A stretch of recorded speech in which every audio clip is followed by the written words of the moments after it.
Are you ready? Dive into a story full of passion and challenges that will shatter all your perceptions about love and betrayal. Imagine your life being completely disrupted by an unexpected betrayal. And then being forced to start all over again.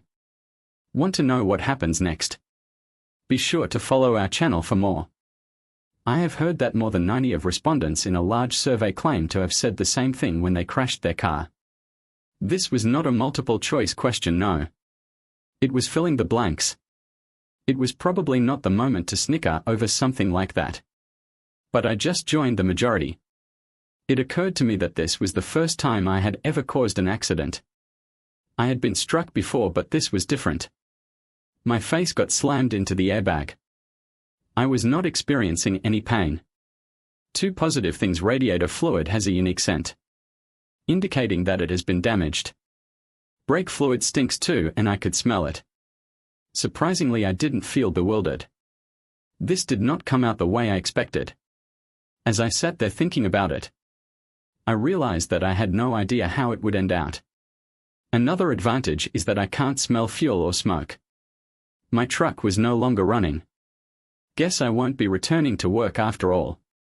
Deep down, I feared my truck would collide with the wall, throwing glass everywhere.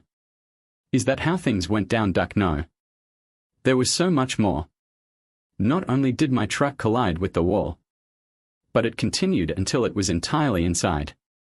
If I could find a mirror, I'd know how far I'd progressed in the room with my face pinned against the airbag. I couldn't see anything and wasn't sure how long it had been. But there was a person nervously asking if I was harmed. A bust became louder and suddenly a lady shrieked. There are people injured. Well, she couldn't be talking about me. Which made me doubly happy. The sound of sirens filled the air. Fire engines sound different from paramedics. It was a circus triage for the injured me.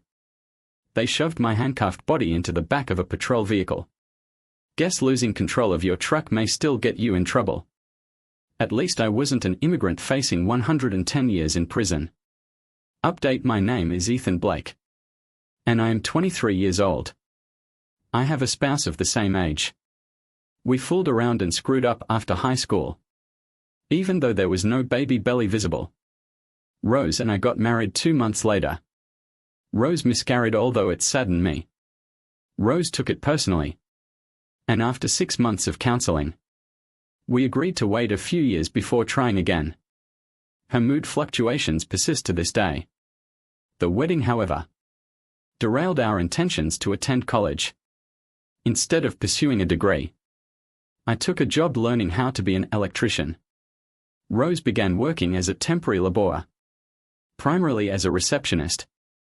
Many of her tasks are one-day assignments, but she occasionally stays for a week when someone goes on vacation. In high school, I played football without embarrassment. Rose was one of 6 basketball cheerleaders. She attended all of my football games, and I did the same for her basketball games.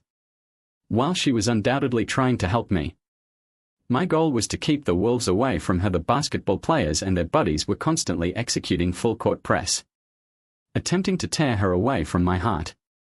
But none of them were successful. The basketball team star player was Derek Scott.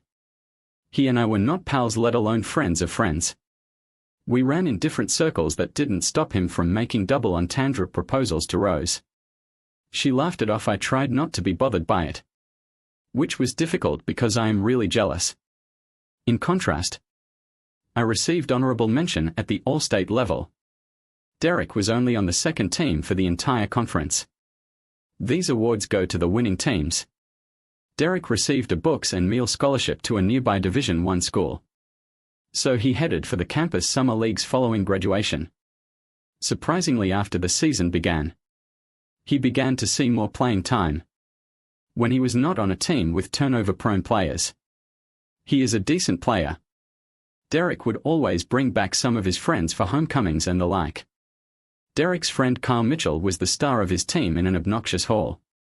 Kyle was always hitting on Rose, often right in front of me. Despite knowing I was married, Derek and Kyle must have been great friends because Kyle was usually with Derek when he returned to our town. rather than put up with them. I generally found a way to keep us busy with anything else. Homecoming was only for a weekend. But summer vacations lasted much longer. That was much more difficult. Rose and I got into a few disputes. Are you my husband or my chaperone? I'm a big girl who can take care of herself. Those guys are just massive blowhards. Give it some rest. It's easier said than done if you're the envious sort. Rose had grown nicely, which made matters worse. She drew catcalls while we were line dancing proud. Yes, jealous, yes, insane, didn't think so. But that is now up for revision. Hello, Mr. Blake. My name is Nathan Reed. I'm your court-appointed attorney. From a very young age. I assume he is only a few years older than me. The clock says it's around 2, so good afternoon. Nathan, you can call me Ethan. Ethan. How much do you recall about smashing your truck? Everything. Was this a purposeful action on your part? Not really, I simply wanted to scare them. I guess I didn't realize a truck traveling that slow could cause that much harm. According to the police report, you were doing around 30 when you hit the motel room. That is not considered slow. I didn't mean to break down the wall. That should be considered questionable right now. You're facing 2 counts of vehicular assault. That is likely to change if Mr. Larson dies. They may charge an attempted murder too. Ouch. That's horrible. Yes. You sent that air conditioner flying through the room. I caught Mr. Larson square in the lower back. There were many internal injuries.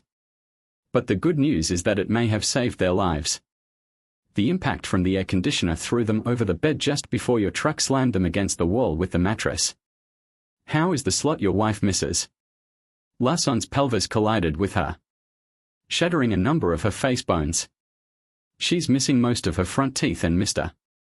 L has some permanent scars, if you get my drift. Aside from that, they are relatively unharmed. No. Far from it. They both have a number of other shattered bones. The mattress does not offer much protection when the vehicle shoved everything into the bathroom tub. Mr. Larson may have become paralyzed and attempted to cry, Nathan, but it isn't occurring. I understand. How did you know they were in the room? Because when they walked in and closed the door, the number on the door was 8, Nathan. You're very new at this, right? I'm a little flustered now. So let me rephrase. How did you know you needed to be there that day at the time? I was giving Rose a bunch of flowers as a surprise anniversary present. If she had time, I was going to invite her out to lunch. She was working indefinitely for someone on maternity leave. As I rounded the corner, I noticed her standing on the curb outside her office building while waiting for the light to turn green. A flashy sports car stopped and she took it. I just followed them. So what occurred in the motel? Have you confronted them?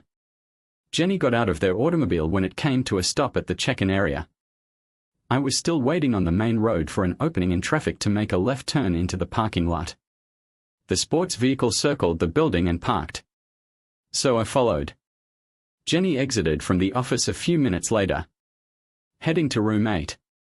He met her around the time she arrived. The rest, as they say, was history. So you're not sure what they were doing, Nathan? Are you truly new at this? What are your thoughts? They were preparing a surprise anniversary supper for me. Ethan, I am here to help you. I can't help you unless I know all of the facts. How long did you sit in your truck before dumping them? I suppose it was only a few minutes before wrath distorted my judgment. I completely lost it. Complete meltdown. As I have stated, my only intention was to scare them. Rose gently awoke from her lengthy rest. She scrolled on the notepad that the nurse had handed her. Where am I now? What happened? Mrs. Blake, you're at Mercy General. You were hurt when a truck collided with your room. The doctor has sedated you. If you're still in discomfort, I can get her to increase your medication. How are you feeling? Rose rapidly scrolled down her next series of questions as if my face were bandaged and my lips were stuck. Why is my head restrained? I'm unable to move my legs or my other arm. Well, your arm and both legs are in casts. In fact, you are wearing a full body cast, and sure, your face is extensively bandaged, and your mouth is wired shut when you are ready. There's a detective who has some questions for you. Can I call him a scribbler? Sure. It was around 3 hours later. Hello, Mrs. Blake. My name is Detective Green. How is your memory doing? Wearing down the pencil. Not too good. I suppose I don't recall being in an accident. The nurse stated that I was struck by a truck. What do you remember from Tuesday morning? Morning. Scribbling slowly. Do you mean this morning? Actually, it is Friday. You have been here 10 days. I believe they put you in a medically induced coma while the pencil shook. OMG, I dressed a little nicer and went to work. What did you do for lunch? I went to lunch with a friend. My eyes racing back and forth every few seconds. Does that friend have a name? Kyle Lasson. And where did you go for lunch? Pencils do not lie. They do. I can't remember. Does anyone remember the Humpty Motel? Tears were soaking into the bandages. I reserved a room while Kyle parked. Is that when I was hit by the truck? You should be so lucky. No. You were in the same room with Mr. Mitchell when the truck drove into it. More scratches. Someone lost control of their truck. Not really. Seems like your little get-together wasn't your husband's anniversary present accompanied by a trembling cast. My anniversary, oh God. So this was not an activity you swiftly gained your husband's previous approval. No, that's all I have for now. Good luck with your recuperation, Mr. ISON. Can you hear me? The nurse shakes her head. A high price to pay for being a little weird with a married woman. My friends and relatives offered to post bail. But ruining Kyle's career isn't worth remaining free until my trial. I'll serve my time. Rose paid me a visit approximately 10 weeks following the event. She arrived in a wheelchair but used crutches to go to the visitor room chair. Rose, you're looking fit. Her voice sounded flat. I apologize for causing this to happen. Did you actually intend to physically harm me? Nah. Just wanted to give you a scare and break up your duck fist. How is your throat? Not hilarious, Ethan. You have to trust me when I say I've never cheated on you before. And you broke it up before it got out of control.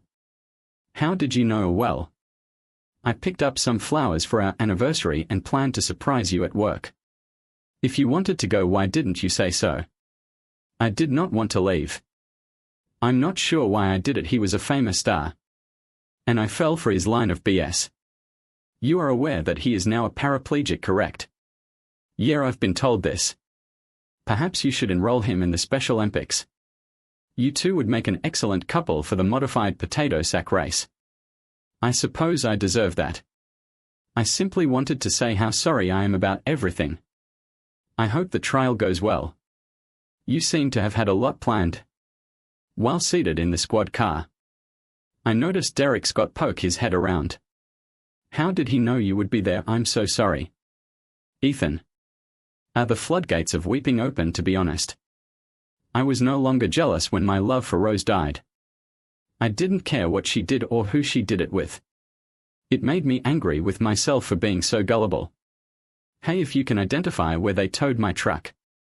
The flowers I got for you on our anniversary are probably still in the front seat. I heard you took a bite out of the huge star. How is it? Rose did not respond. She flipped me off, stood up, and shuffled back to a wheelchair. It's always good to get visitors. It uplifts your morale. The weeks flew by as my trial approached. I denied all offers of bail with the trial just a few days away.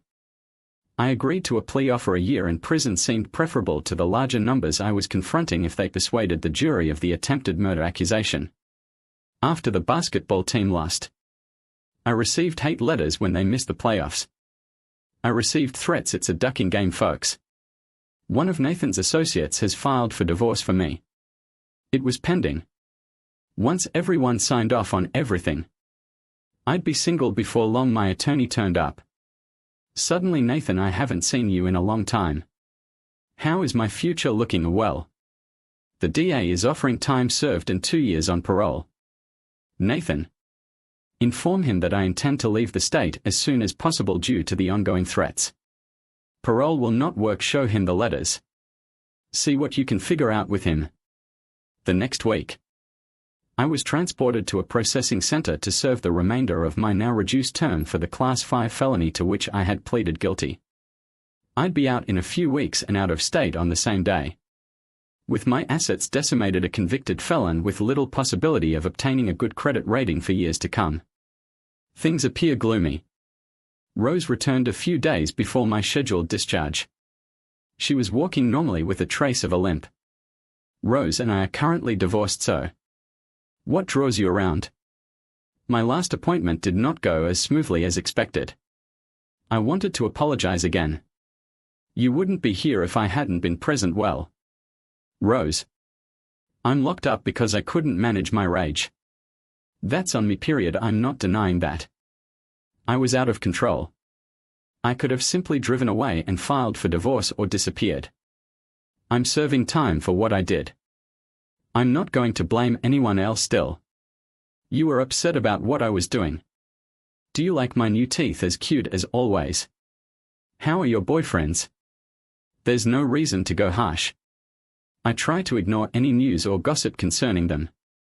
If I could make one wish, which I knew would come true, it would be for you to arrive with your flowers 10 minutes early. We would still be together. And I would not have made the worst mistake of my life by touching Rose. But the deity you're worshipping to must not grant wishes.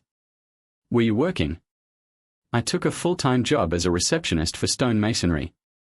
The everyday grind remains the same. No husband to return home to. It was all my fault. What are your plans after you are released? Headed out of state. I still receive hate mail every week for wrecking Kyle's career. Probably attempt to stay under the radar for a few years. Is there room in your plans for a soiled dove? If so, answer this: why did you throw us away? I wish I could offer you a reasonable explanation. But I don't think I can, and that's why. At this point, all I want is to get out and be alone. But thank you for your offer.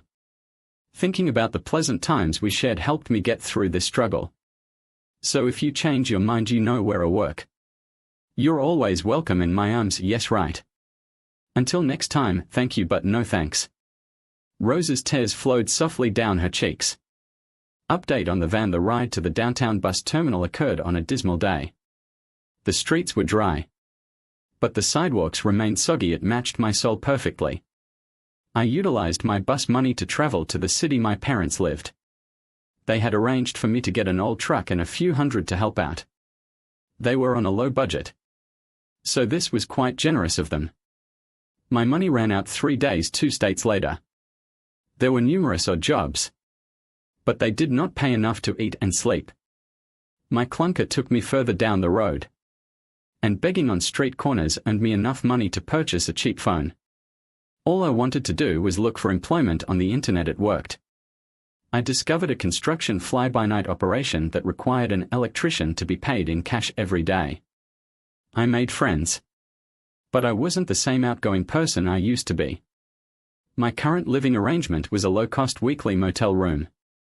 The lady in the end unit was performing tricks which appealed to me. Let me clarify. I wasn't interested in playing tricks, but in possibly using her services. But money was tight. She caught me staring one evening and opened her robe slightly. Are you ready to go? Only a few people accept IOU. Laughing, I said, let me think about it. You undoubtedly require an electrician, so I have nothing to offer in exchange. Unfortunately, you appear to be very chiseled. I prefer a man who can pin me down. I will keep that in mind when my ship arrives. Hey. One of my clients mentioned a project that involved some sparks flying. Can't talk right now because I need to get cleaned up before my next appointment. I chuckled. We are just nameless people trying to get through the night. Sleep was difficult as I imagined pinning her down. I need to get laid. A few days later, I saw the escort again. She gave me a piece of paper. I informed my client that I knew an electrician. Here is the number. Thanks, you didn't have to do that. I understand. Catch you later. As she got into her modern sedan and drove away, I had to ask the guys I worked with how much they charged for odd jobs. With that little bit of information, I dialed the number and the lady answered, which surprised me. I don't want this lady to find out her father was with a hooker. Hi, an acquaintance gave me your phone number. I heard you needed an electrician, yeah. What is your pricing and availability? Well, I work from Monday to Friday until around 5 p.m. If it's a small job I can finish it at night. If not tiny then Saturday and Sunday. By the day is less expensive than by the hour. We exchanged names, hers was Deb. And I got an address Saturday morning. I dropped by and take a look when I arrived. I was surprised to find it in a gated community. After confirming I was expected, I wound through the subdivision to her address. Only one car in the garage. So the mister must be golfing or something. Deb was about my mother's age and not wearing any rings. Things weren't adding up. She needed the ground fault outlet in the master bath replaced and wanted to turn some light switches into motion detecting type. There were pictures of young adults on her wall. But none of the pictures had a father-like figure. There was only one pillow on her bed. I was beginning to think there wasn't a mister. I gave Deb a figure. And she paid me up front to go get the materials. After a quick trip to Lowe's, I was finished well before lunch. Deb brought me a soda and a tray of cookies while I was working. So, which of my friends told you I needed an electrician? I froze. What am I supposed to say? Oh. A hooker at the sleazy motel I'm living at learned I was an electrician. Don't know her name. She overheard me talking about being an electrician. And we chatted for a few minutes. Okay, fair enough. I've got some friends that might want your services. Mind if I pass your name along? That would be awesome. I'm way short of money right now. What other talents do you have? Spoken with a twinkle in her eye now. I was confused. She's friends with a hooker. Or actually a lesbian. And I swear she's flirting with me. My turn to blush. I'm young and not afraid to work up a sweat. I'll let them know as I attempted to float back. Deb smiled. My imagination wanted more. But I stuffed her cash into my jeans and drove away. It wasn't 10 minutes later when I got a call from an unknown number. This is Ethan. Hey, glad I caught you. Deb just gave me your number. I live 2 doors down from her. Can you stop by? From a female. Yeah, what's your address? After memorizing her address, I finished my sandwich and headed over. It took a little bit to go past the security checkpoint, as I didn't know her name, just an address. Eventually I was let in. There were 2 cars in the garage with both garage doors open. I parked on the street. My clunker was easily the junkiest vehicle in this area. Without a doubt, with a cautious knock on the door, I was greeted by a really cute but young lady. You inquired about an odd job. She rolled her eyes. Mom, this is for you. You must have been present when the lady arrived. Ethan, do you replace ceiling fans? How about motion detecting light switches? Oh yes. I need extra plugs in my garage. Yes. With a big smile, come this way then. After writing down everything she wanted done, I said, have you bought what you want installed? Should I just call you Mom of Rolling Eyes daughter? That made her chuckle. Nancy, that's Julie. She's waiting for her lover and becoming angry. Sorry for that. No, I have not bought anything. We can go to Lowe's and shop if you want to wait. How much will it cost to install these things? I scrolled down some preliminary figures and handed her the sheet of paper. Well, let's go. Would you like to drive? Sure. That lasted till she saw my junker, however. I will drive. We can store items in my trunk and back seat, okay? If you insist. I haven't ridden on wheels as nice as yours in a long time. If ever. It took me until the sun went down to complete her projects. Jolene kept an eye on me while she lamented her boyfriend's failure to show up. I had nearly 1,000 from the 2 jobs combined after adding the tips to my quotes. Update 3. If you've never lived on the cash in your pocket day in and day out, you can't imagine the anxiety of being robbed when you come into a small sum of money. I couldn't sleep because I was afraid everyone could tell by looking at me that I had $1,000 in my pockets. The first stop on Monday was supposed to be to create a bank account and receive a debit card with money in the bank. I went out on Monday night. As much as the idea of paying the escort for sex piqued my interest, I couldn't take the plunge instead. I went to the local watering establishment and sat at the bar. I wasn't looking, but there were some girls there who were going to gaze at your beer the entire night. Some of us ladies are dressed to impress, and you're not even looking our way. As I looked up to see a lovely lady, I made a point of eyeing her up and down. Yes, you do look rather nice. She must have expected more from me after a little delay. That is it, not going to invite me to dance. They are not going to buy me a drink. You're on the prowl. I figured I'd let you take the lead. She rolled her eyes and returned to her friends. I suppose I was condemned as she described how bad I had been. I just stopped in to get a drink and feel sorry for myself. Can a guy do that without getting hit on? About 30 minutes later, the only one who wasn't dancing came up and sat down next to me. You aren't looking the boys over. So I'm presuming you have issues with women. No. Not anymore. So what is your kick? It's taking time for me to figure out how to live again. Want to discuss it? Not really. I'm enjoying both my beer and the scenery. What is your kick? My friends and I enjoy coming in for drinks and dancing. You all think you are going to be lucky. But that is not why we are here, don't get me wrong.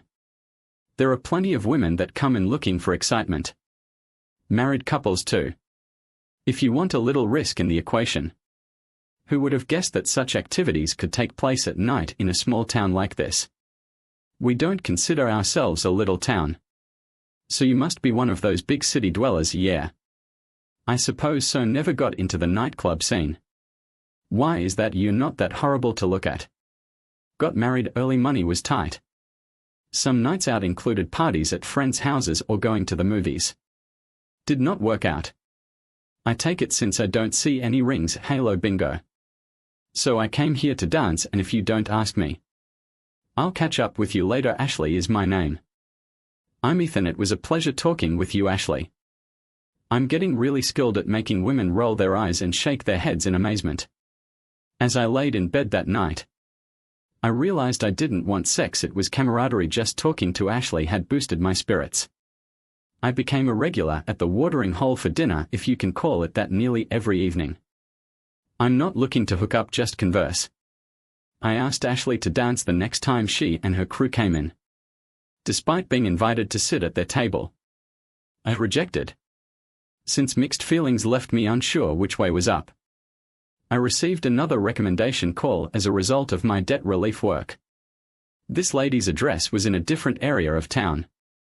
My Saturday morning was now scheduled. The following Friday night, I was seated in my bar stool munching a pickle, hard-boiled egg and pretzel mix, when I felt a touch on the shoulder. Looking up at the mirror, I noticed her standing there. Hey Ashley, where is your posy watering the horses? Grab your meal and join me at a table. As she turned to walk away. That sounded like an order rather than a request. So I followed directions. Can I buy you a drink while I sit down? No. Thanks, I understand that money is limited for you. So I'll buy my own. And how do you know about my financial situation? So let's see how you dress, drive and eat. Should I continue? Busted. I live a basic lifestyle now. Let us get to know each other. I have a college education and work at a warehouse distribution center. But I rarely get to put it to use. My options were to move elsewhere or stay here until something or someone came along. I am not married. There's never been a stable boyfriend. Your turn. I ended up marrying my high school sweetheart and never attending college. We married shortly and she miscarried. I caught her entering a motel and drove my truck into the same motel room he spent some time in and is now paralyzed. I got divorced while serving time. It's time to get genuine. I fiddled with my phone, searching for the tale on the internet before handing it on to her to read. It took her a minute to hand over the phone, indicating that they still want to get to know each other. I inquired as she examined my face. Do you think that was a shock to your system? Believe it or not, I never meant to harm them. In the eyes of the law it mattered nothing. Sitting in that prison cell my heart went icy cold. I've been out for almost a month now. Appearances can be deceiving. Is there anything more I should know about you? I conduct electrical work for a man who pays me cash. I recently started doing electrical odd jobs on weekends to supplement my income. I have never been in trouble with the law, other than leaving tire prints on the X-Nope. Not even a traffic ticket. I spoiled the day and paid a high price. How much are you intending to spend here tonight? About 20 years. Let's go to the thrift store and get you some nice clothes. The devil and angel on my shoulders were fighting furiously. Woman problem, I accepted her offer. She drove. Why are you doing this? Because you refuse to do it for yourself. You're way too young, your life has just begun. And it's time to go on. What is in it for you? If I still believe you are a lovely guy, I may ask you to take me out. I spent $30 that night and acquired 6 shirts and a couple of pairs of slacks. Ashley drove me back to my car as I stepped out. Thank you, Ashley. May I take you out sometime? I didn't expect you to inquire where one of your new outfits was. And meet me in the mall's movie theater at 7 p.m. tomorrow. It was a toss and turn night as the situation became minor. Saturday morning I worked an odd job. I had about $1,600 in the bank. But I kept $150 aside to pay for this evening. I was ready to leave at 4 p.m. But I realized I looked strange wearing the only pair of shoes I could find. They didn't look good with my upgraded jeans. So back to the thrift store I went and grabbed an excellent pair for less than 10. What I assumed was a date ended up being a double date. Ashley approached me with her buddy and date. When you're a convicted felon, I suppose it's not surprising that people want to defend themselves. Still, the movie and drinks afterwards were enjoyable. I was excluded from the majority of the conversations because they were about their college memories. And I couldn't empathize or contribute to the discussion. Ashley never picked up on my unease. And while I appreciated the kiss on the lips, I preferred the hug. That's what I've been missing the most. I handed Ashley a slip of paper with my phone number written on it. You have my number, I do not have yours, she said. Call me if I have not scared you away, I will. As she tucked the paper into her cleavage. I was delighted with how things were going. But it did not last. On Tuesday night, while filling up my truck with gas, I noticed Ashley walking arm in arm with a man into a neighboring restaurant. We had only been together platonically. And I couldn't cope emotionally. Everything came pouring back: rage, sadness, and hopeless hurt sentiments. I had just convinced myself that Jenny couldn't hurt me anymore. Final update: my fight or flight instincts kicked in. And I thought that the grass must be greener. There I was, not prepared for any type of relationship. It wasn't Ashley's fault. My motel stay was paid for until Friday. So I had a few days to determine which way to point my steering wheel. My selection was made easy when the guy I was working for mentioned that he knew someone who needed an electrician. By Friday morning, I was on the road with 500 miles to travel. I answered my phone while driving without thinking about it. Hey Ethan, where have you been? I obtained a job in another city, you never called. So I couldn't tell you I was leaving. Thank you for helping me get out of my rut. When are you coming back? I don't think I am. But I'll add you to my contact list in case we cross paths again. Her voice sounded sorrowful. Maybe you got hurt. Perhaps I should have contacted sooner. Not a big deal. I enjoyed our brief conversation. A few more minutes of reminiscing. And my time with Ashley was ended.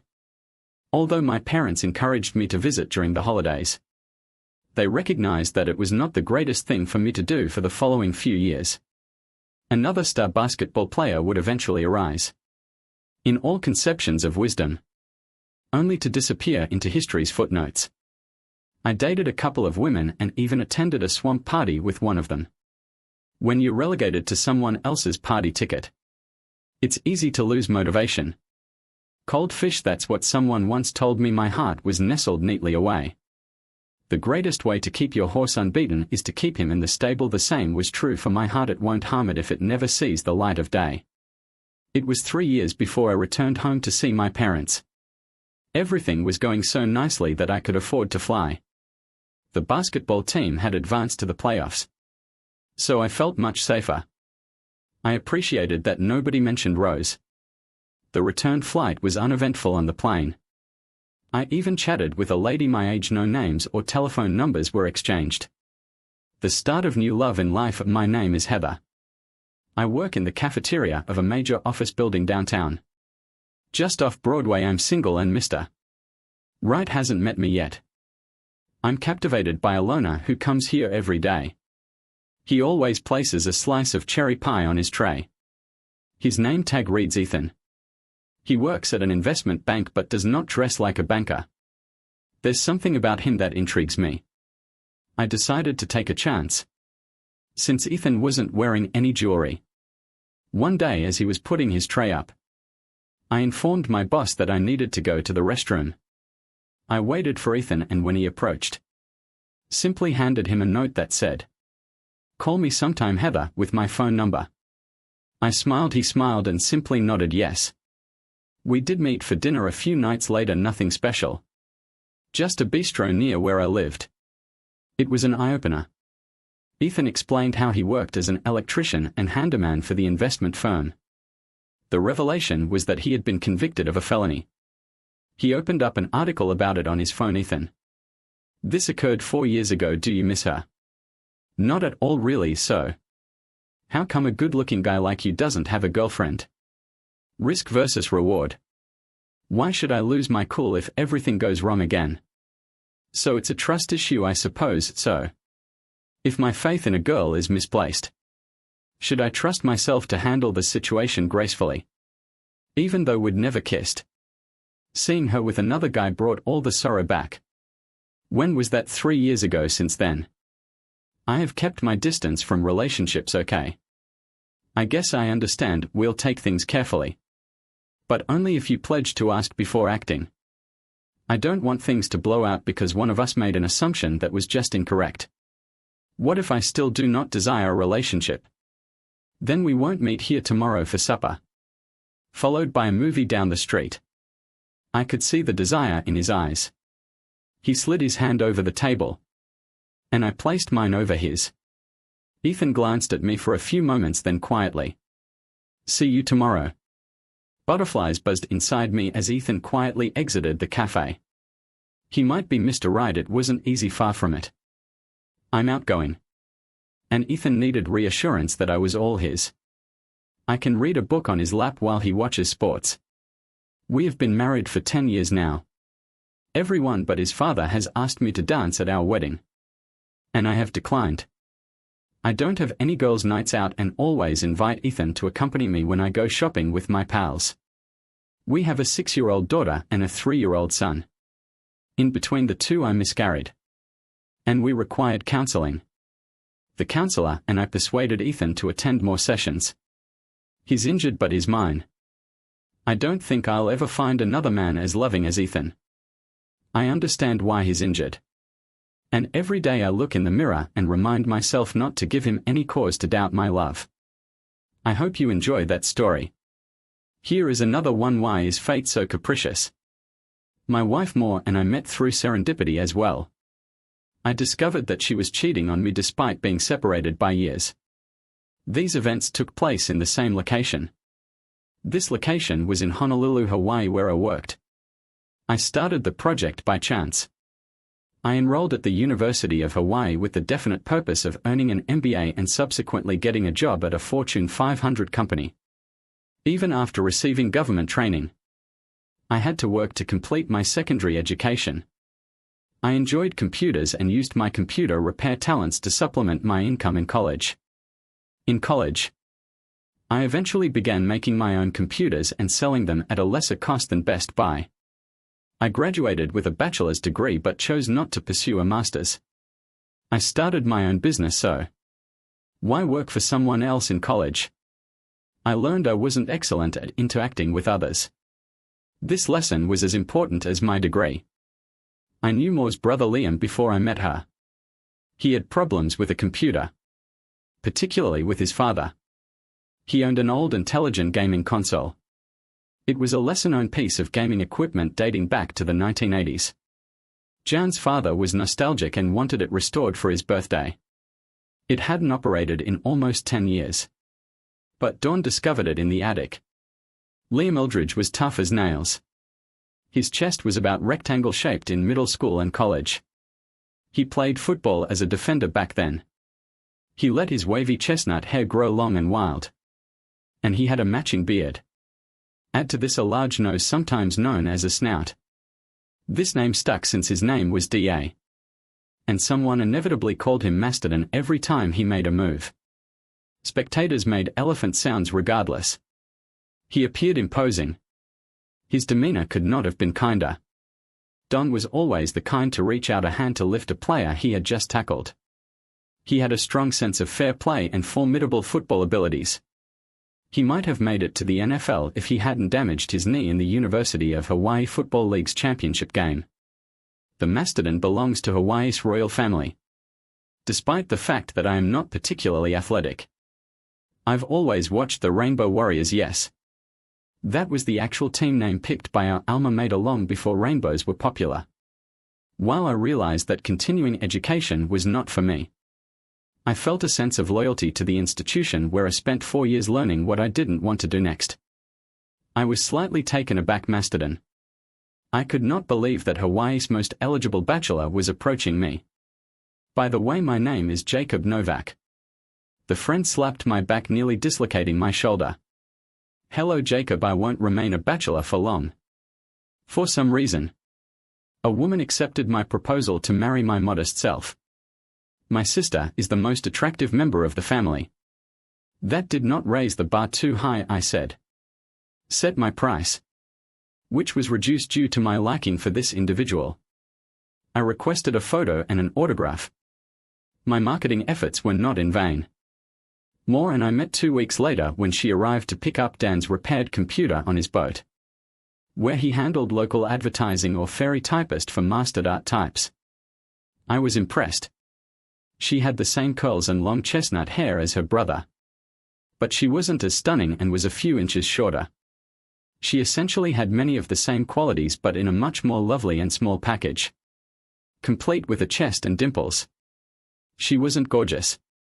But she was definitely attractive and very sexual. We began dating. Which is how I met her closest friend, Dan's wife, Sophia. Sophia and Moore have been together since elementary school. Sophia had a crush on Dan since she hit adolescence. Sophia eventually matured into a lady. And Dan spotted his sister's companion and began to pursue her. Or something like that, that's what I've been told. Candace transformed into a stunning figure. She was one of those Hawaiian women who appear in tourism advertisements, an Asian and a native islander laughing together. Along with God knows what other loveliness. I had no doubt she was after him. And he was powerless to resist. All 3 of us had shared memories. Some of which I didn't participate in, but finally, I fit in. The other notable difference was that Sophia was never given the obvious moniker Candy. She blocked any efforts to use this nickname. When I asked her why, she said, "Candy sounds like a brainless stripper. I never wanted people to think of me that way." Moore and I got married shortly after Liam and Sophia did. We have 2 children together. Dan was shooting blanks. And he and Candace wanted children. So they adopted 2. They adopted each child about the same time. And Moore gave birth to ours. Adoption takes time. And it felt like we were all in sync with each other. Being a part of a solid foursome was fantastic. We enjoyed being near one another. All of the kids played together. And we were basically in each other's lives every day. Naturally, something this wonderful cannot stay long. The gods despise eternal bliss in human life. I expanded my business so Moore wouldn't have to work. I not only repaired and built computers but also restored vintage arcade games and home gaming systems. Things changed when our children were old enough to attend school. Moore wanted to work part-time. I had no problem with that. Why should I? I did not want my sweetheart to become bored. She landed a job in a credit card company's call center. It was 4 hours each day. And she could always drop the kids off at school and return before they got home. I was happy and she was delighted. We should have all been on a model family's poster. Candace had accidentally divulged to me that Moore was cheating on me. It was a usual workday for me when Sophia contacted and told Jacob, "I really need you to work on my computer. It is an emergency, I need it done now." The problem was that her laptop was a lump of metal that wouldn't even turn on. Candace was an aspiring writer whose stories could only be found on this laptop. I assured her that I would do everything within my power. After educating her on the importance of backing up her work to a flash drive, I dug and it wasn't difficult to recover the data. Sophia had loaded something that she should not have. Curiosity got the best of me, and I began searching for the perpetrator. It turned out to be a snapshot Moore had provided over email. This email included a photo of a really gorgeous man without a shirt. Later I discovered his name was Hunter Sampson. Moore's caption on the photo read, "This is my boss." The photo and exclamation mark prompted me to read Candace and Moore's emails. Without getting into detail, Moore's supervisor sent her this snapshot, which she shared with her best friend. I told my fiancée about it. She asked Moore about what had transpired. What she stated was that her boss thought it was acceptable to email her a snapshot of him flaunting his grandeur. She was merciless in this email discussion when Moore tried to downplay it by claiming it was merely a photo of him surfing. This enraged Sophia, who frankly stated that Moore was dangerously near to breaching a line.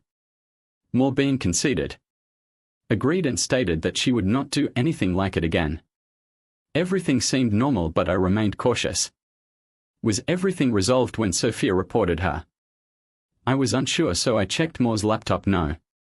She was aware of my livelihood. I figured she'd be clever enough to delete any damn emails and empty the trash bin if she sent anything that shouldn't be seen. What she did not erase were her sent texts. This folder was an eye-opener. Many of her messages were responses to previous ones. So I quickly got a decent picture. Moore emailed him a photograph of her chest. She did not send any additional intimate images despite Hunter's request. She promised to send one once he supplied a photo of his tool. He just stated that she needed to meet him in person because no photograph could do it justice. After that the emails became increasingly worse. Yes. Following that they had intercourse. They both talked about how great it was every time they met and couldn't wait to see each other again. I did what any normal person would do. I checked my wife's personal email and discovered what I found that evening. I resolved to speak with her face to face. This needed to be handled cautiously because it was a Wednesday, and the kids had school the next day. I didn't want the neighbors to contact the police. These are the types of moments that children usually recall. So when I went home that night, I replied to her when she asked, "Hey dear, how was your day? Let's talk about it later." She seemed concerned by something, and I may have had a nasty grimace. She did not press me. We had dinner and put the children to bed. We approached the couch. She looked at me and asked, "Whatever is on your mind? I hope you know you can speak with me about it." I am so thrilled. It is difficult for a man to openly convey his feelings. You've truly made me feel at ease. So I can say anything right now. I put my hand over hers. Moore appeared affected. "Of course you can, my dear, I'm your protector." She squeezed my hand and I clutched hers back. I looked her in the eyes and said, "I'm very concerned that you're having an affair with your boss. I'd like to discuss how we would handle the divorce so that it does not affect the children." She removed her hand from mine as if it were radioactive. Her face grew pale and she raced out the door, getting into the car and driving away with the sound of a dying animal. Things didn't go precisely as planned. I had prepared an entire speech, and her departure spoiled it. It was a breach worse than lying, I mean. I practiced so many great lines in my head. Things only got worse now. I had to get the kids ready for school in the morning, which was not my forte. I didn't have an outlet or an explanation, and so I became a single father with 2 children for the next 2 days. Moore stayed mute. I didn't know where she was or what she was thinking. She simply vanished. Explaining to the kids where she went was a stalling strategy until I heard from her. I didn't know what to say to prevent traumatizing them. So I told them what I thought they could understand without worrying. Mom is visiting Aunt Candace and Uncle Don. As it turned out, that was correct. More stayed with her best friend and brother. I learned about it over the phone from Don, who invited me over to speak with More without the kids. I adore Don and Sophia. It was obviously an intervention. Curiosity compelled me to agree, as did the urge to finally deliver my speech. The intervention took place in Dan and Candace's home. Don and Candace sat on the couch as a pair. More and I sat in comfortable seats that faced the couch. Looking back, I see that it was an excellent arrangement. Don and Sophia appeared to be neutral, as if we were both on trial. Don started the conversation with Jacob. I adore you. You've been an excellent husband to my sister. And I will always adore you for it. However, I understand that my sister has caused you pain. It hurts me too, brother. I want you to know that my heart aches for both of you. My claws pressed into the armrests of the luxurious chair I was sitting in while I spoke. I'm delighted you can feel my pain. I am pleased you can empathize. I sincerely wish Hunter understood my pain. He actually played a role in this. I want him to experience pain throughout his body because that is precisely how I feel right now. I hope you aren't thinking of physical harm. Sophia interjected, only a little bit. I want to whack him with a cricket bat. Why not a baseball bat? Candace inquired with a faint smile. Because I do not want to end up in jail for assault. And I believe a cricket bat would cause less harm. I particularly enjoy the picture of this flat flying bat striking him on the butt. I want his body to suffer so bad that it's difficult to put on or take off clothes. This is impractical for two reasons. We live on an island where no one plays cricket. So where can you find a cricket bat? One was correct. The second reason. Violence never fixes anything. I disagree. It ended fascism in Europe. You cannot equate Hunter to a Nazi, okay? You're right, there is no comparison. A Nazi never slept with my wife. I understand that lies and dishonesty are the worst thing for you. This betrayal of confidence will be difficult to repair. I remained silent for a few seconds. Everyone was looking at me, waiting for my response to her confession. Actually, this isn't the worst part. The hardest part is that you slept with someone other than me. More sought to salvage what she saw as an opportunity for me to embrace her real and sorry admission. I only had intercourse with him 7 times. I nodded. What a relief, thank God. Just 7 times, not an atrocious number. Since you all appear to be experts on this subject, what exactly constitutes an unforgivable number? I gazed around the room. Nobody answered that question. I didn't expect anyone to respond because the question was rhetorical. Jan attempted to avoid answering once, twice. And 100 times. That is not the fundamental issue. What is crucial is that More wants to repair your marriage and is deeply sorry. Candace supported her even before a second had elapsed. Can you be certain that the trouble you are having isn't your ego? I didn't even have to consider how to answer. Sophia, I can answer that unequivocally, of course. It is my ego. I can't believe you're all attempting to downplay this. Liam said, listen to me, brother. Your ego is something you can control. No one is attempting to diminish it. You can strengthen yourself by overcoming your ego. Why let it get in the way of genuine love? Consider it this way. Forgiveness is a gift you give both to the other person and to yourself. I felt like I was in the Twilight Zone. We were in Los Angeles. So if I had 7 affairs with women in 3 months, you would forgive me? Oh yes, absolutely. I would not like it. It's the worst scenario I can fathom. But I take you back, I will prove it to you. Have an affair, reconcile with me, I deserved it. I want you to have an affair. Please do it if it allows us to be together again. You can be with anyone. I admit she was using the correct words. I asked More why she done this, Jacob. This has nothing to do with you. Sophia was always accompanied by an attractive buddy while we were together. And I had a less appealing one. I never had the handsome guy. It was the only time an attractive person shown interest in me. This did not enhance my mood. I am aware that I am not handsome. Candace was angrier than me, which shocked me. Do you actually blame me for everything? You're a jerk. I feared Candace might scratch her face. But Don kept his wife back. Moore stepped up from her chair and stated, I was just jealous. Please do not think I am blaming you. You are my sister, it was my insecurities. I do not want to lose our friendship. Candace ceased struggling out of Don's grip and stated, We've always been and will always be sisters. I'm sorry you didn't receive any attractive males. You deserve it nonetheless. None of the attractive men compared to my Dawn. I wish you had known earlier that appearance isn't everything. I felt as if the conversation had slid away from me. And at that time I was most concerned about myself. I attempted to bring everything back around to Sophia. I know you adore your best friend. And you claim I'm a terrific buddy. If I cheated on Moore, would you be as forgiving? Would you persuade her to reconcile with me?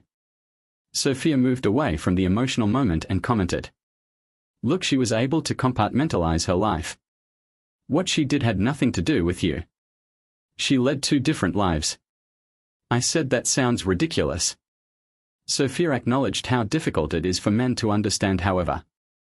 All women can do this to some extent. That was also surprising. I turned to face Dawn. Suppose Sophia cheated on you for 3 months.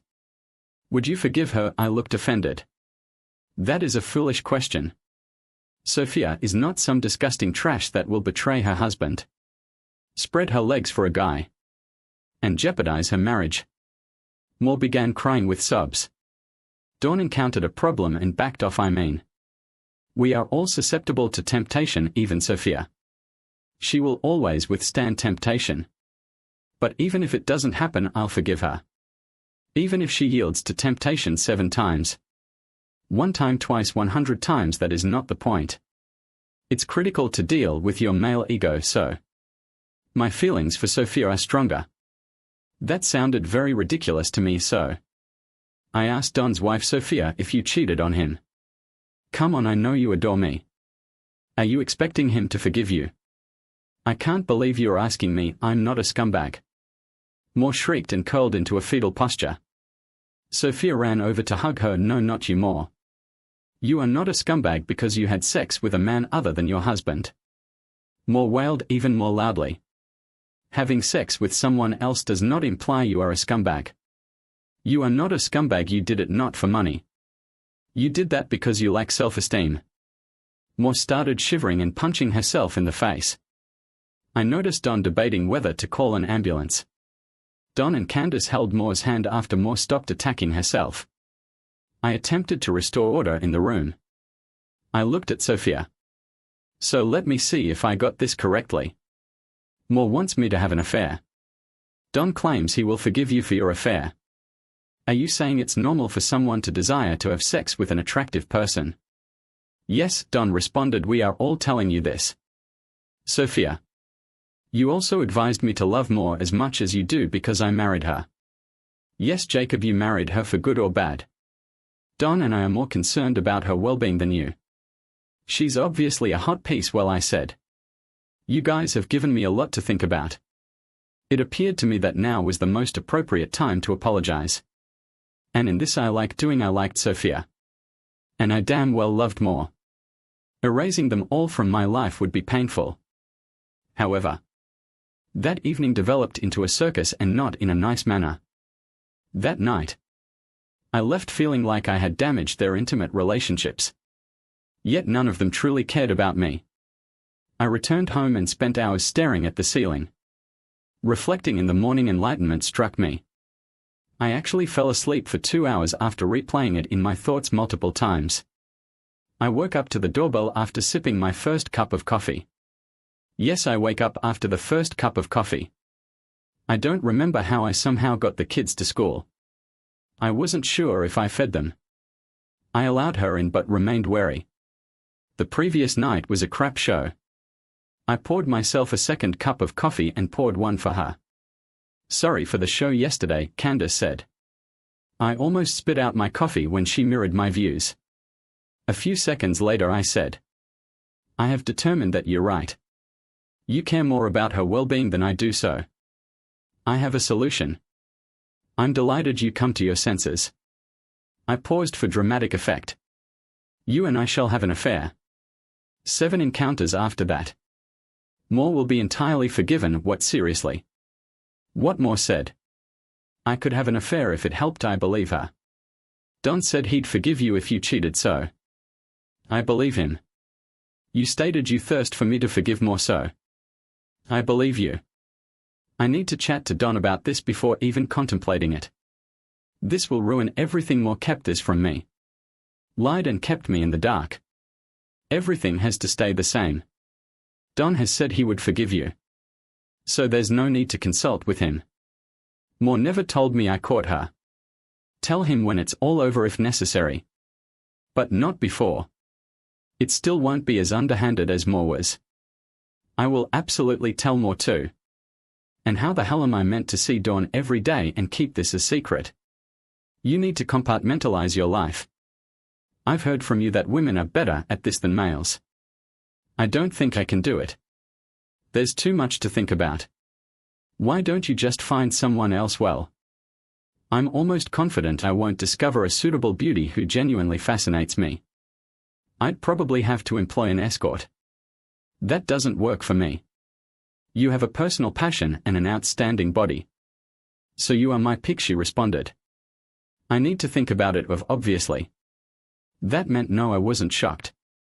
Candace didn't really mean what she said. That evening, she simply did not recognize herself in this situation. I was planning a divorce. Candace unexpectedly changed her mind 2 days later. I've chosen to accept your request.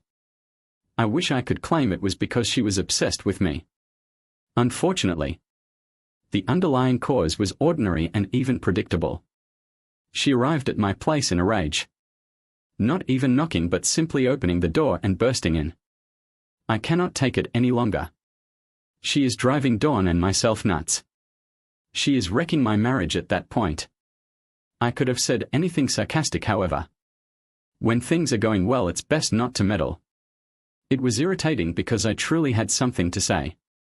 Sophia consented to all of my conditions. Her only condition was that I sincerely forgive Moore if Sophia followed through honestly. I didn't expect her to agree with everything I said. So I paused for a bit. After a little pause, I reacted emphatically. I am just doing this because she is my best friend. I don't particularly like you right now. But she agreed, and that was what truly mattered. We began working out the details. It will appear strange if you immediately forgive Moore. How are we going to convince Ethan Moore and Dawn that you are bringing Moore back? I have an answer for this question. All I had to do was offer Moore a lifeline that day. I called Moore on my lunch break. Moore, please disclose your relationship with Hunter to HR. Report what I cannot argue that it was sexual harassment. I am not going to lie. I am not asking you to do something unethical that might bother your conscience. However, after reviewing your employee handbook, I discovered that there is a prohibition against partnerships between managers and subordinates. You know, one of the measures to prevent sexual harassment. You work for a reputable company. So please report the relationship. She did it. Hunter was married to a very affluent woman under a prenuptial agreement. It's a blessing when your adversary ties their own head in a noose. All you need to do is kick the out from beneath them. Let's just say that something bad occurred to Hunter. He fled Hawaii, never to be seen again. Moore accomplished this. And I welcomed her back home. I greeted her with kisses. And we had passionate love the night she returned. Moore and I had reconciled. Though it was conditional. I hadn't let go of my reservation. Since Moore said it. We made love and behaved as a family. But she knew I had not completely forgiven her. She was aware that we were still separated by a wall. She was correct. Sophia had to commit before the wall would come down. Candace didn't back down when I suggested our first date. I chose to make it spectacular. I reserved a room at the Four Seasons with a king-size bed. I placed rose petals on the bed, which was slightly turned down. I lit candles and made sure they wouldn't set off the smoke alarm, which I had turned off when she came in. She saw a bottle of champagne and some strawberries. And this was going to be an unlawful romance. And I was going to play the lover till the end. I wanted her to be involved. So I should be involved as well. It was easy for me. I was looking forward to it. And while a part of me feared Sophia might back out at any time, I wasn't going to ruin her mood. I was going to do my part and hope that she would do hers. If not, we would just return to where we started. Sophia derailed my plans. She arrived in a big coat that was very inappropriate for the weather and carrying what appeared to be an overnight bag. Jacob, what's with the champagne and strawberries? This is not going to work. Why not?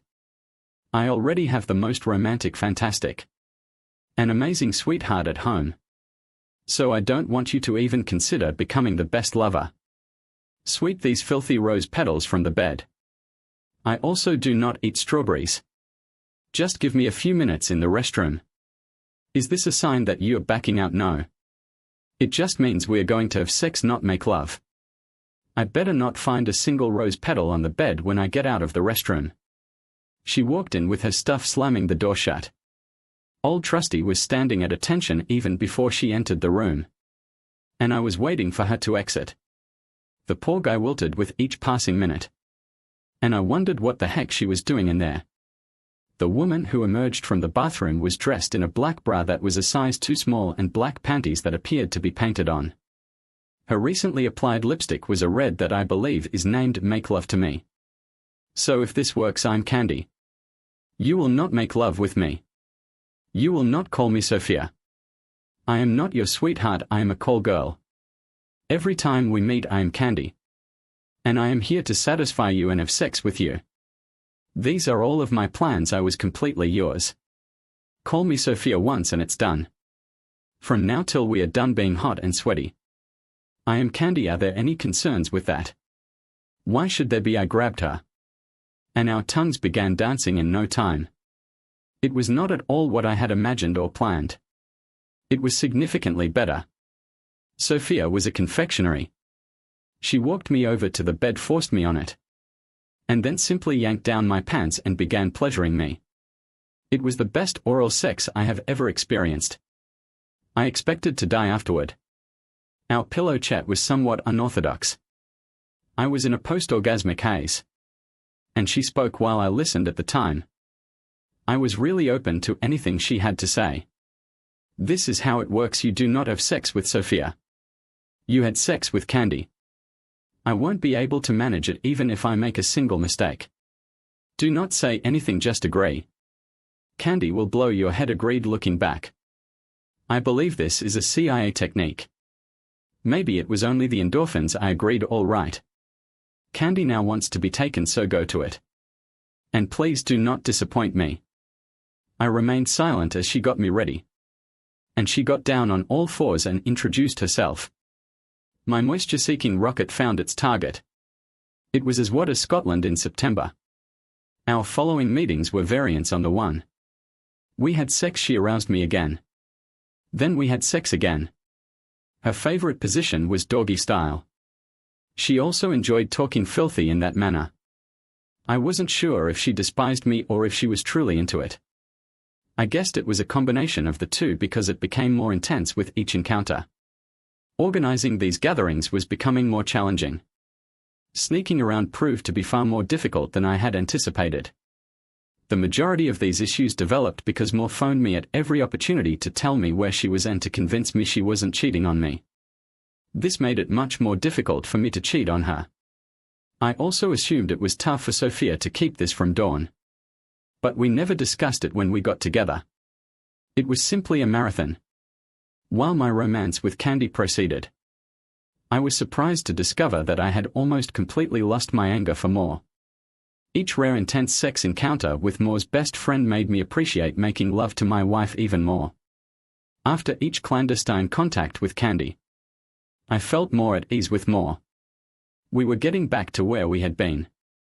I liked the insatiable sex with Sugar. But it also highlighted the tender relationship with More.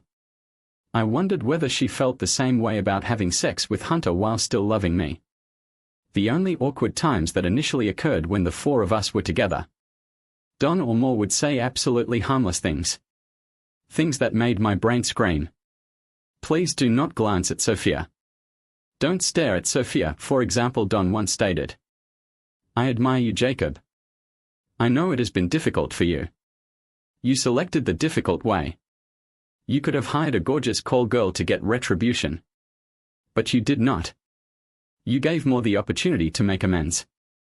And she did a great job, brother. While I was thinking, I wondered why Don believes I am unworthy of anything more than an adulterous relationship. My reasoning kicked in, saying, don't you dare, idiot. Establish eye contact with Sophia, so I said. Thanks, brother. Candace appeared very relaxed. I must agree. There is some truth to the notion that women are better at compartmentalizing their lives. Conversations having a sexual undertone were difficult for me to handle. More glanced at Don and Sophia and stated, you helped Jacob and me get back together. She then kissed me after we had broken the kiss. All I could think was, don't look at Sophia. Do not glance at Sophia. This was quite easy because Sophia avoided making eye contact with me in such instances. Sophia and Candy appeared to be polar opposites. Candy would message me as our encounters approached. Yes, it was Candy, not Sophia. I was frightened that I was contributing to the development of a split personality. But I disregarded the concept because I needed to save my marriage. Nothing worth having is free. Candy emailed me photos of herself wearing provocative clothing. I had seen her naked before. But these photos piqued my interest. I had sex with Candy to make my point to her, Don. And more. I also had sex with her since she was attractive. I had no idea whether my relationships would last. But I hoped they would. I am an idealistic ass. Candy more than kept her promises. She was a beast. Aside from doggy style.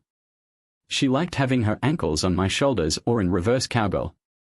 All postures that issued heart-to-heart intimacy and were solely about sex, and dirty sex at that. The exception was the previous night. We had more time than usual because we did not have to worry about being caught. After that night, Sophia made it plain that she was going to tell Don everything. We were leaving with one last flourish. It was the only time she let me caress her. And it wasn't from tender lovemaking but from an unplanned 69. My tongue concentrated on the target in the center and ravaged everything within an inch radius while she pleasured me to the fullest. I guess she squirted, but I'm not certain. From my perspective, it felt like honeycombs had exploded in front of me at the same moment a geyser erupted at Old Faithful. My ears were pressed to her thighs, crushing my skull. Then she moved onto her back and laid there for a few minutes. Shaking all over, I was shivering slightly. And my ears were ringing from the way she held my skull in a vice. We laid side by side silently for several minutes. Perhaps it was an hour. How are you feeling, Candy? Interrupted the silence. I believe I just died. Perhaps we should finish on a high note and forego the second round. She genuinely giggled before speaking in her original voice. I hoped the allegations about you being a slacker were untrue. After that I had 2 more orgasms. And I'm not sure how many she had. I was astonished by how loud and vocal we both were. Other couples having sex in that inexpensive motel did not report us to the management for interfering with their own pleasures. We definitely ended with a boom.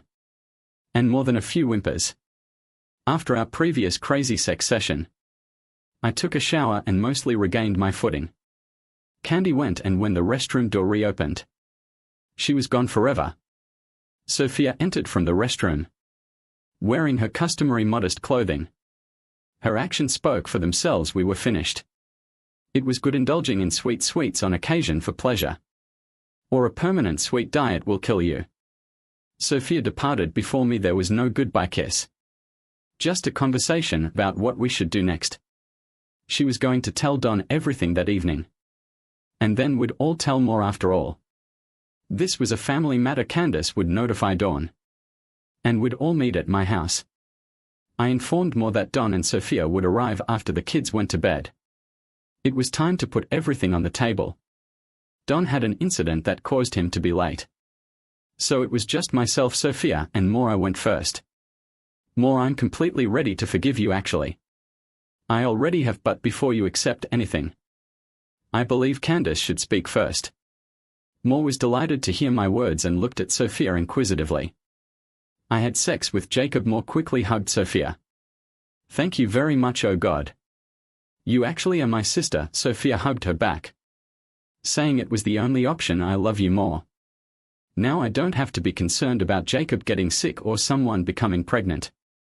Thank you. Everything did not proceed as intended. I thought the mix-up was a total disaster. I didn't believe anyone meant what they said. But it turned out I was mistaken, at least for women. When I make an error, I admit it despite the pain.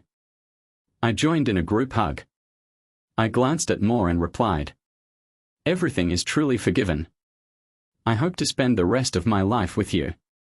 She jumped and kissed me. Thank you, my darling. You will never regret this. So I suppose we all learned good things here eventually. I had to calm her down. I glanced at Sophia and said, you showed me a lot and I'd like to apologize. I put you in an embarrassing situation. And you taught me the true definition of love. I was wrong to request that of you. You made me better by demonstrating what true love is. Sophia gave me a tight hug and kiss. Not like recently at all. I did it for you both. You both belong together. The doorbell rang. I figured it was finished. I'll go open it immediately. As I approached the door, I realized that I had a lot to say. I learned a lot about myself. And not all of them are positive. I've also learned a few things about myself. I believe we all made mistakes with the male ego. I disregarded the concept too casually.